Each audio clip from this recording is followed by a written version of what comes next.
So I want you to just visualize a scene for a moment. It's London, 1881. Karl Marx is 63 years old.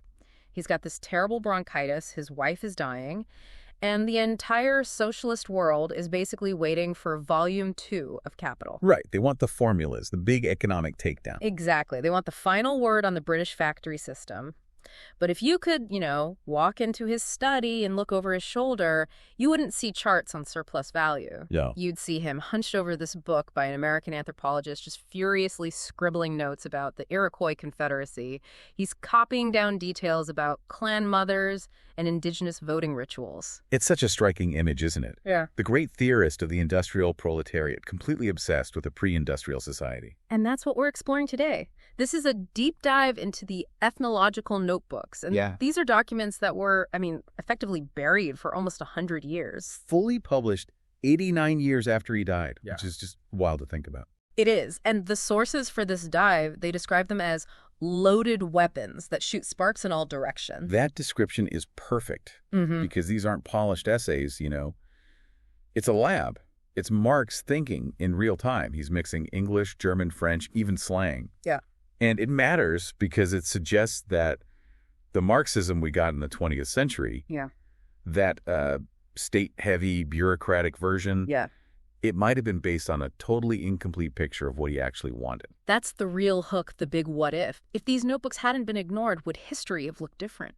But before we get to the what if, let's dig into the what. He was reading this book, Ancient Society, by Lewis Henry Morgan. And Morgan wasn't just some academic in an office, was he? No, and that's absolutely crucial. Morgan was a lawyer, but he was deeply, deeply embedded with the Seneca tribe, one of the 6 nations of the Iroquois. He was actually adopted by them, by the Hawk clan. So when Marx is reading Morgan, he's not reading dry theory.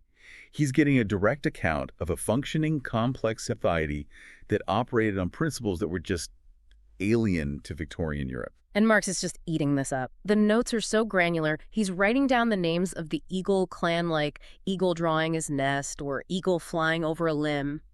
But I have to play devil's advocate here for a second. Okay. Is this just a case of a disillusioned old European romanticizing the noble savage? Is he just projecting a utopia onto these people because he's so fed up with capitalism? It's a very valid question. And people have asked it. But if you actually look at the notes, he isn't romanticizing them as innocent. He's analyzing them as structural. He's fascinated because the Iroquois gave him a concrete historical proof of concept. And proof of what? Exactly. That you could have a society with liberty, equality, and fraternity. But, and this is the absolute kicker, you could do it without a state, without police, and without private property. That distinction feels so important. He wasn't saying let's all go live in longhouses. Precisely. The assumption in the 19th century was that as society gets more complex, you have to have a top-down authority to keep order.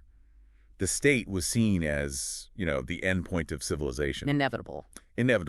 And Marx looks at the Iroquois and realizes, no, the state is just a phase, and it's a phase that usually comes about to protect private property. The Iroquois had this sophisticated system, the Council of Chiefs, but it wasn't a state, because it wasn't separate from the people. Okay, let's talk about that governance, because the gender dynamics were the thing that just, it leapt off the page for me in the source material. We're talking 1881. In Europe, women are basically property, zero political voice. But in the Iroquois Confederacy, it was a complete inversion of the European model. They were matrilineal, so your descent, your inheritance, it all passed through your mother. But it went so much further than that. The basic social unit wasn't the little nuclear family, it was the longhouse. And the women controlled the longhouse. Which means they controlled the food, the entire household economy. Right. And because they controlled the economic base, they held the political power. The sources are really clear on this. The clan mothers had the power to nominate the chiefs who would represent their clan at the council. But nominating is one thing. The real power, I think, is in the firing, right? There's this specific phrase in the notebooks, knocking the horns off. Yes. This is a detail Marx copied down with, you can tell, just obvious delight. The chiefs wore these horned headdresses that symbolized their authority. If a chief started acting against the community's will or got too arrogant, the women could impeach him. They would literally knock the horns from his head. Meaning he's out, he's done. He's done. He goes right back to being a regular warrior, a private citizen. There was no standing army or police force there to protect him. His authority was a gift from the community, from the kin. And once the mothers took that gift back, He was just a guy again. You can just imagine this blowing Marx's mind. He's in London, watching politicians serve factory owners, all enforced by the police. And here's a system where power is revocable by the community, specifically by the women, at any moment. And this feeds directly into the work he was doing with Friedrich Engels. After Marx died, Engels used these specific notebooks to write The Origin of the Family, Private Property, and the State. And the core argument, which was just revolutionary at the time, was that the oppression of women isn't natural, it isn't biological, it's historical. So this idea that men are just naturally dominant. According to this analysis, no. Engels and Marx argued that the world historical defeat of the female sex, as they called it, happened at a specific moment, when society shifted from communal living to private property. Once you have herds and land that belong to an individual man, he wants to pass that wealth to his kids. And that requires controlling women. Exactly. The Iroquois showed that before private property, that kind of structural domination just didn't exist. It totally recontextualizes the whole fight for equality. It's not about asking for new rights. It's about recovering something that was lost. Right. And speaking of recovering things, this takes us to what is maybe the most controversial part of these notebooks, the part that really messes with the standard Marxist timeline. You mean the idea that history is a straight line? Feudalism, then capitalism, then socialism. Exactly. Huh. If you took a history class in the Soviet Union in, say, 1950, Yep. you were taught that history is a one-way street. Every single society must go through the misery of capitalism to build up the factories you need for socialism.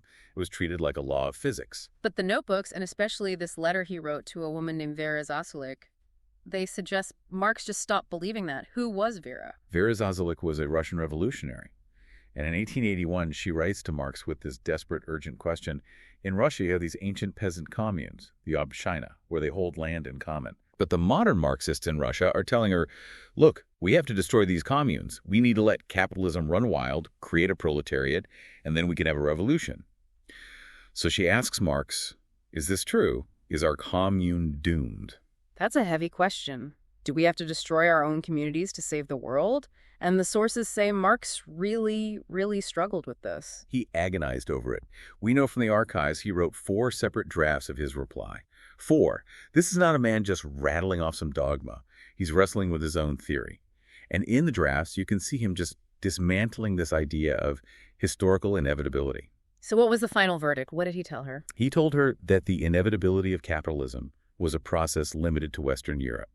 He said that Russia could potentially skip the capitalist stage entirely. He used the term multilinear, didn't he? Or the concept, at least. The concept, yes. He believed that if the Russian Revolution happened at the same time as a workers' revolution in the West, that Russian commune could be the fulcrum for a new society. They could bypass what he called the capitalist suicide and move straight to a higher form of communism. This is huge. He's basically saying that so-called backward societies actually had a vitality that the West had lost. That exact word, vitality, it shows up over and over in his notes. He compares the sort of atomized, isolated individuals in capitalist society with the collective life of the commune or the tribe. He even makes this point about religion. He calls the indigenous people atheist savages, but he notes that they are freer than the civilized clerics. Why? Because in the tribe, you didn't need a priest to mediate your existence. You weren't alienated from your community, so you didn't need this external force to hold things together. Okay, so if Marx is writing all this down, praising the Iroquois, telling Russia it can skip capitalism, prioritizing community over the state, how on earth did we end up with the 20th century? How did we get the massive gray bureaucracies of the Soviet bloc? That really is the tragedy at the heart of this deep dive. The sources frame this as the path not taken. After Marx died, his successors. They mostly sidelined these notebooks. They were too messy. They contradicted the scientific certainty they wanted. And the outline we're working from highlights 2 movements that sort of filled that vacuum. The Fabian Society in Britain, and then later, the Frankfurt School. Let's start with the Fabians, the gradual socialists. Yes. The Fabians represent almost the perfect inverse of the Iroquois model. If the Iroquois were about bottom-up consensus and no state, the Fabians were all about socialism from above. They believed in the experts, the planners, the competent administrators. The sources call it socialism without the people. It's the perfect phrase for it. Mm-hmm. They saw the state not as something to be dissolved, which was Marx's view in these notes, but as the main engine of progress. Let's just run the machine better than the capitalists, not dismantle the machine. So that vitality Marx saw in the Iroquois. The Fabians just replaced it with bureaucracy. Okay, and then you have the Frankfurt School. Now, these guys weren't bureaucrats, they were philosophers, but the source describes them as having criticism without hope. That seems a little harsh. It is, but there's a kernel of truth to it in this context. Mm-hmm. It's about their view of the human subject. The Frankfurt School, the Adorno, Horkheimer, they're writing after fascism in the age of mass consumer culture. They looked at the working class and they didn't see a revolutionary force. They saw people who were brainwashed by radio and movies and ads. They were pessimistic. Deeply. They lost what you could call this anthropological optimism. Marx looks at the Iroquois and thinks, see, human beings are capable of managing their own lives without bosses or police. It's in us. The Frankfurt School basically thought capitalism had broken the human psyche so badly that we weren't capable of that freedom anymore. They shifted the question. Totally. They went from how do we build a new society to why is everyone so obedient? That's a profound shift. Marx is saying, we've done this before, we can do it again, and the 20th century Marxists were saying, we're too damaged to even try. Exactly. By ignoring the ethnographic work, the socialist movement lost its anchor in actual human history. It got trapped between the bureaucrat who wants to manage you and the pessimist who thinks you're doomed. And they lost that third option, the Iroquois option of self-governance. It really does paint a different picture of the late Marx. I think we tend to see his final years as this decline, the sick old man who couldn't finish his book. But these sources suggest it was more like a renaissance. A return to his youth, really. It's fascinating. Marx started his career as a romantic, interested in philosophy, in poetry. Then he has this long middle period doing the hard math of economics. And in these last years, he sort of circles back. He's reading poetry again. Like William Morris. William Morris is the perfect parallel. Morris was this British socialist and artist who just hated the ugliness of industrial capitalism. And his famous novel, News from Nowhere, it describes a future England that looks, well, an awful lot like the Iroquois Confederacy. There's no central government. Parliament is a manure storage facility. People work because they enjoy creating things, not for a wage. It's a society based on fellowship and beauty. And Marx's fascination with the magical fullness of the Iroquois imagination fits perfectly with this. He was rejecting the purely mechanical reason to the factory. Mechanical reason. That's a great phrase. He didn't want the revolution to just turn the world into a better-run factory. He wanted a different kind of life. He wanted the powers of the mind to flourish. The notebooks are full of these little observations about how the Iroquois used imagination to elevate their existence. That grace before a feast. It wasn't some dour religious duty. It was a poetic act. He realized you can't have a free society just by changing the economy. You have to change the culture. This all brings us back to that idea of progress. We're so conditioned to think the past is bad and violent and the future is clean and technological, but the ethnological notebooks just flip that on its head. They really do. They ask us to consider, what if primitive isn't backward? What if it's a repository of human possibilities that we threw away too quickly? I'm remembering a line from the source material about the archaic being a new world. That's the core insight. Marx wasn't trying to go back in time. He knew we can't all be hunter-gatherers, but he believed we could take the principles of the Iroquois, the communal ownership, the gender equality, the revocable leadership, and apply them to our modern technological world. So not a retreat, but a synthesis. The tech of the 19th century with the social structure of the 15th. Exactly, a higher form of the archaic. It's such a compelling what if socialist movements had taken this multilinear path, the path of the village commune and the council fire, instead of the factory and the bureau, the 20th century might not have been so full of gulags and gray office blocks. And we might not be so cynical about the possibility of real freedom today. When you look at the Iroquois, you see that the state is not the only way to organize human beings. It's just the way we've been doing it lately. And that is the final thought I think we should leave you with. If the Iroquois could run a complex confederacy for centuries without a police force, without a stock market, and without a prison system, is progress really about moving forward in a straight line? Or is true progress maybe about circling back to recover the freedom we lost along the way? History as a circle, not a line. It's a much more hopeful image. It really is. It suggests the exit ramp is still there if we're willing to look for it in the notes we left behind. Thanks for taking this deep dive with us. My pleasure. You can check out the show notes for a breakdown of the notebooks and the letters to Vera Zasilic. We'll see you on the next deep dive.